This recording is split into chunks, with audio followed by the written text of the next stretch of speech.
واش بصح لقاو السحور في الباكاج ديال المنتخب السنغالي؟ هاد الصورة دايرة ضجة اليوم في مواقع التواصل الاجتماعي، كيقولوا باللي الجمارك في ميريكان شدوا طلاسم وسحور في الباكاج ديال المنتخب السنغالي. ولكن كيف ما عودناكم ديما في عين المغرب، كنجيبوا لكم غير الصح، ما كنخليوش الاخبار المفبركه تدوز علينا. هاد الخبر كذوب وما عنده حتى اساس من الصحة. اولا، الجريدة ديال الواشنطن بوست ما لاحظ حتى مقال في هذا الموضوع هذا. كاين بزاف ديال الاخطاء الكارثيه في الصوره، والاهم من هادشي كامل هو ان هاد الصوره مصايبه بالذكاء الاصطناعي.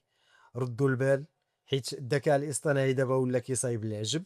داكشي علاش ما تثيقوش اي حاجه كتشوفوها بعينيكم، وبارطاجيو هذا الفيديو مع الناس اللي شاركوا معكم هذا الخبر هذا، اللي صيفطوا لكم هذا الخبر هذا، اللي صيفطوا لكم فيديو ديال الناس كتهضر على هذا الخبر، باش تشرحوا لهم ان هذا الخبر هذا غير كذوب.